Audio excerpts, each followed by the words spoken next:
Aujourd'hui, Dieu m'a donné encore le souffle de vie. Ainsi, dans ces moments, j'aimerais partager avec vous ces messages agis selon l'Esprit. Nous allons lire ensemble Philippiens 2, 12 à 13. La Bible dit « Ainsi, mes bien-aimés, comme vous avez toujours obéi, travaillez à votre salut avec crainte et tremblement, non seulement comme à ma présence, mais bien plus encore maintenant que je suis absent. » 13. Car c'est Dieu qui produit en vous le vouloir et le faire, selon son bon plaisir. Ici, dans ce passage, nous voyons comment apôtre Paul motivait les fidèles à ne pas relâcher de travailler, à ne pas affaiblir, mais à travailler pour son salut, à travailler pour l'œuvre de Dieu, à avancer, à ne pas s'enfermer dans les zones de confort, mais à bouger le cul, de travailler pour l'avancement du royaume de Dieu. L'effet de travailler nous amène à agir, parce que l'homme qui n'agit pas ne travaille pas non plus. Mais dans quelle manière qu'on peut maintenant agir selon l'Esprit à propos de ces passages qu'on vient de lire ensemble? Dans nos vies ou dans le monde où nous vivons, la majorité des personnes ne veut pas travailler, ne veut pas bouger le cul pour avancer, pour aller de l'avant. D'autres se sont enfermés dans les zones de confort ou la peur d'avancer qui les stagne. D'autres, ce sont les mauvais esprits qui ne veulent pas que vous avancez là où Dieu vous attend. Par conséquent, de ne pas avancer, de ne pas agir, vous allez retarder les choses qui devaient se faire aujourd'hui ou demain.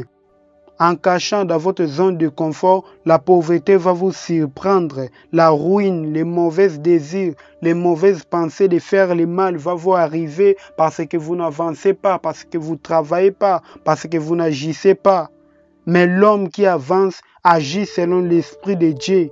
Dieu veut que nous avançons, que nous travaillons, surtout pour votre salut, de ne pas lâcher la garde, d'agir avec les recommandations de Dieu, avec crainte et tremblement, car c'est Dieu qui produit en vous la force d'avancer.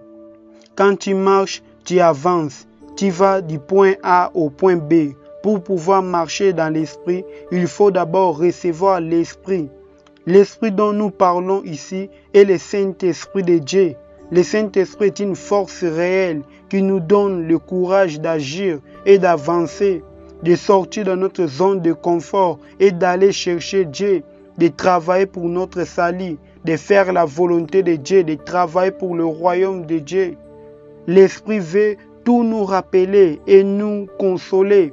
Jean 14, 26 dit « Mais le consolateur, l'Esprit Saint, que le Père enverra en mon nom, vous enseignera toutes choses et vous rappellera tout ce que je vous ai dit. » L'Esprit, même si nous oublions la parole de Dieu devant les situations de la vie, devant les problèmes qui nous arrivent si facilement, l'Esprit est là pour te rappeler, l'Esprit est là pour te consoler. Dans les moments difficiles, l'Esprit de Dieu est là pour te consoler.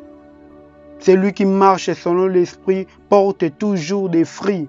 Galates 5, 22 dit « Mais les fruits de l'Esprit, c'est l'amour, la joie, la paix, la patience, la bonté, la bénité, la fidélité, la douceur, la tempérance. » Celui qui marche avec l'Esprit porte toujours des fruits.